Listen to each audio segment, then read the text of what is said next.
अच्छा जी, ये शर्ट अब सिलाई करने लगी हूँ। ये 26 इंच ये टोटल है इसका। तो 2 इंच इसमें मैंने रखा है फोल्डिंग के लिए, जो साइड से चौक होती है उसकी फोल्ड करने के लिए।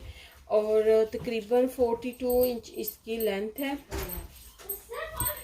तो इसको जो है देखना ये है कि ये जो फ्रंट और बैक है उसका प्रिंट चेक करना है पहले। तो इसके बाद हमने इसकी विड्थ जो है वो हमने उतार लेनी है। तो ये है इसका फ्रंट, और ये वाली है इसकी बैक। दामन पे आएगा इस तरह से ये डिज़ाइन। तो इसको हमने क्या करना है कि ये तकरीबन सिमिलर ही है, कपड़ा जितना है यहाँ से पकड़े तो इस तरह से ये तकरीबन सिमिलर ही है, यहाँ से कोई ज़्यादा डिफरेंस नहीं। ठीक है, अब हमने क्या करना है कि इसको इस तरह से फोल्ड कर लेना है मिडल से, ताकि जो इसका ताना बाना है उसका सारा पता चल जाए कि टेढ़ा मेढ़ा तो नहीं आ रहा। जब हम यहाँ से बराबर करते हैं तो हमने ख्याल क्या रखना है, इस चीज को पकड़ के हमने इसके ऊपर लेके आना है सीधा। यहाँ से हमने इस तरह से करना है सीधा।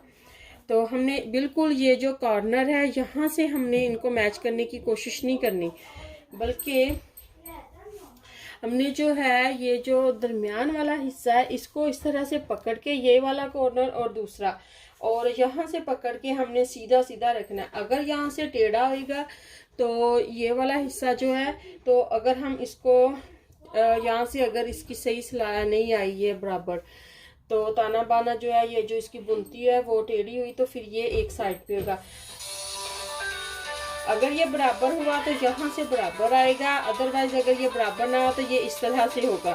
फिर इस जो सिलवट है उसको हमने सीधा करना है, वो जिस साइड पे भी जाएगी उस कॉर्नर को हमने सीधा करने के लिए यहाँ से कटिंग करके बराबर कर लेना है। फिर ये इसको हम फोल्ड करने के बाद इसको यहाँ से अलहदा कर लेंगे, यहाँ से यानी कि इनको सेपरेट कर लेंगे। इसके बाद फिर हम कटिंग करेंगे, क्योंकि ये एक साइड पे जा रहा है इसका डिज़ाइन। अच्छा, कटिंग करने से पहले हमने जो सबसे पहले चीज़ देखनी है वो देखनी है, चाहे कोई भी प्रिंट हो, कोई भी सेल्फ प्रिंट हो या फ्लावर वगैरह या डिज़ाइन जिस तरह का भी हो, कढ़ाई वाले का तो पता चल जाता है, लेकिन इस तरह का जो सेल्फ प्रिंट होता है उसका पता नहीं चलता। अब ये पूरा जो है इसी तरह से ये जुड़ा हुआ है कपड़ा दरमियान में से। ठीक है, इस तरह से आपने क्या करना है, इसको फोल्ड कर लेना है। सबसे पहले इसका यही होता है कि आप इसको फोल्ड कर लें। फोल्ड करने का मकसद ये है कि यहाँ से आप ये जो है हाफ जितनी आपने विड्थ रखी है उसको आप फोल्ड करके आधा कर लें। अब ये देखना है कि हमने इसका जो एक बॉर्डर है वो इस साइड पे आ रहा है एक कॉर्नर पे, और वो जब मैं ऐसे नीचे फैलाऊंगी, 1 मिनट में आपको दिखाती हूँ। इस तरह से ये बॉर्डर इधर आ रहा है, जो इसकी बैक साइड है, यानी कि ये मेरा 4th इसकी तय है फोल्डिंग की। ये देखिए 4 है, तो एक बॉर्डर इधर आ रहा है और इस कॉर्नर पे ये प्लेन है। मैंने उधर आपको दिखाया था वो बैक साइड से था, ये बैक साइड पे आ रहा है इसका बॉर्डर, तो ऊपर से ये वाला प्लेन है। ठीक है, इसमें इनके ये रॉन्ग वे जा रहे हैं, ऑपोजिट जा रहे हैं, एक इस साइड पे जा रहा है, दूसरे क्या दूसरी साइड पे जा रहा है। और अगर आप इसको देखें गौर से, ये प्रिंट जो है, ये फ्लावर जो है, इनके फेस ऊपर जा रहे हैं, और अगर ये हमने 2 तय जो है इसको उठा के देखा तो इनके ये जो है फेस वो इस साइड पे आ रहे हैं। ये तो बॉर्डर है तो हमें पता चल गया, लेकिन अगर प्रिंट है तो कई दफ़ा वो पता नहीं चलता, जेन में नहीं होता, तो हम जल्दी करते हैं, ऐसे फोल्ड किया और ये वाला जो हिस्सा है इसको लैदा किए बगैर दोनों पल्लों को, फ्रंट और बैक को हम कटिंग कर देते हैं, तो फ्लावर एक के अप साइड पे जाते हैं, दूसरे के डाउन साइड पे उनके फेस हो जाते हैं। तो सबसे पहले हमने क्या करना है, फोल्ड करने के बाद यहाँ से इनको सेपरेट करना है। ये सेपरेट तो हमने कर लिया है, अब क्या करना है कि ये वाला जो है इसको उठाना है।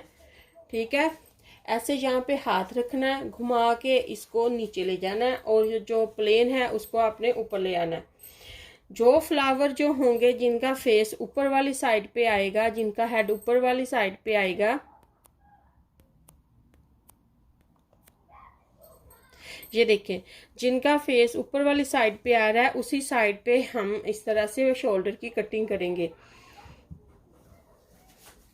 सबसे पहले हमने देख लेना है कि हमारे पास लेंथ कितनी है और ड्रॉप कितनी हमने रखनी है और विड्थ कितनी रखनी है।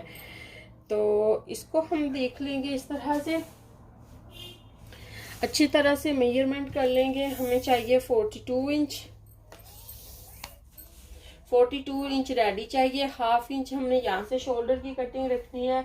ये टोटल है 45 इंच। तो हमने पूरा करना है। पूरा करने के लिए नीचे वो जो पाइपिंग लगानी है या लेस लगानी है उसको हम रख देंगे, और जितना हमें चाहिए होगा उतना ही हम लोग वो नीचे से इस तरह से उधर से हम लोग कर लेंगे पूरा, और यहाँ से हम लोग नीचे ले जाएंगे। ये देखें यहाँ से, ठीक है। तो इसको लंबाई को पूरा करने के लिए हम यही करेंगे। तो इधर हम लगा लेंगे सबसे पहले यहाँ पे मार्किंग लगा लेंगे, यहाँ पे इस तरह से डॉट के हमें यहाँ तक हमारी लंबाई पूरी है। इसके बाद हमें हाफ इंच इसमें रखना है सिलाई के लिए। ये तकरीबन हाफ इंच हमारा सिलाई के लिए हो गया, ठीक है। अब यहाँ से हम लोग जो हमने सिलाई के लिए रखा है, यहाँ से हम लोग 9 इंच तक हम लोग यहाँ पे मार्किंग करेंगे, ठीक है। करने के बाद हमें क्या करना है, हमें फिर तीरा नापना है।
इंच यहाँ से हम लोग यहाँ पे रख के 3 इंच यहाँ पे लगा लेंगे, और 3 इंच यहाँ से हम लोग खुला रख के लगा लेंगे, ठीक ठीक है। और फिर इसके बाद हमें चेक करना है, यहाँ से सिलाई रखने के बाद थोड़ा सा जो है, इतना सिलाई रखने के बाद कितना आता है। तो यहाँ पे 4.5 इंच मेरे पास बचा है, इधर भी सिलाई लगाने के लिए है और यहाँ पे भी है। तो ये तीरे पे भी डिपेंड करता है कि आपका ये तीरा, ये जो शोल्डर है ये कितना चौड़ा है। तो ये मेरे पास 15 इंच है, 7.5 इंच इसका हाफ है। तो ये मीडियम साइज के लिए ये परफेक्ट है। यहाँ से हम लोग परफेक्ट इस तरह से कर्व शेप में, अगर आप इसके सीधा लगाएं और यहाँ से भी सीधी लेके आएं ये वाली, तो फिर यहाँ से हम आते हुए यहाँ कॉर्नर से पहले तकरीबन 1 इंच के बाद इस तरह से 1 इंच के बाद आप इधर से मुड़ना शुरू कर दें। यहाँ से भी आपका 1 इंच होगा और यहाँ से भी आपके पास 1 इंच ही होगा। तो यहाँ से हम लोगों ने इसी हिसाब से 1 इंच के हिसाब से यहाँ पे कर्व करके तो हमने इसकी कटिंग कर देनी है।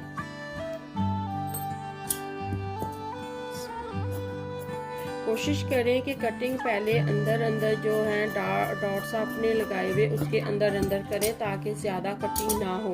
अगर आपको बाद में लगे कि थोड़ा कम है या ज़्यादा है, कम है तो आप उसको ज़्यादा कर सकते हैं। अगर ज़्यादा आपने कर लिया तो फिर उसको करना मुश्किल हो जाएगा। अब ये है कि अब हम जो बैक है नेकलाइन उसकी कटिंग करेंगे। तो ये जो शोल्डर में से निकला हुआ है फैब्रिक, इसी के साथ हम बैक नेकलाइन को बनाएंगे। ये वाला जो एक शोल्डर की कटिंग है, यहाँ से हम लेंगे, इसको हाफ में इस तरह फोल्ड करेंगे। 1 इंच हम यहाँ से रखेंगे तकरीबन, ये देखें तकरीबन 1 इंच हमने इसको रखा है, 1.5 रखेंगे, सॉरी 1.5 इंच रखेंगे यहाँ से यहाँ तक। तो यहाँ से हम घुमा के इसको पूरा जो है इससे पहले कटिंग कर लेते हैं। बिल्कुल आप इसके साथ साथ कटिंग करेंगे क्योंकि हमने इसी के मुताबिक जितना ये वाला खुला हमने निकाला था नेकलाइन उतनी ही हमने करनी है। अभी ये 1 इंच यहाँ से, सॉरी 1.5 इंच यहाँ से हम लोग चारों तरफ से इसके अराउंड हम लोग रखेंगे ताकि ये एक जितनी ही इसकी कटिंग आए।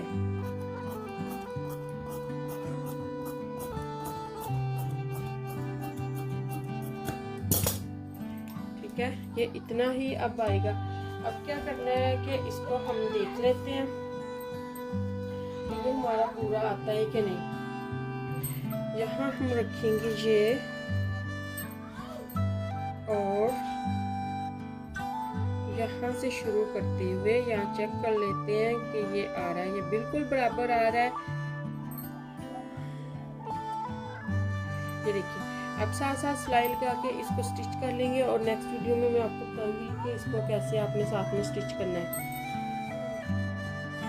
और दूसरी चीज़, बैक नेकलाइन तो हमने कटिंग कर ली है, ये उसके ऊपर जो छोटा सा इसका फोल्डिंग के लिए लगाना है वो भी हमने फैब्रिक कर लिया। अब रहेगी फ्रंट की बात। फ्रंट जितना हमने ये वाला रखा है शोल्डर, यहाँ से उतना बैक वाले हिस्से का उतना ही हम लोग फ्रंट वाले का रखेंगे। यहाँ पे मार्किंग लगा के और छोटा सा आप चाहें तो कट भी लगा सकते हैं। तो फिर ये जो है तीरा दोनों साइड से एक जितना ही बराबर में आएगा। अब यहाँ पे हम लोग जो है नेकलाइन बनाएंगे तो फिर यहाँ से हम लोग सिलाई लगाना शुरू करेंगे ताकि ये वाला जो हिस्सा है वो बराबर में आए।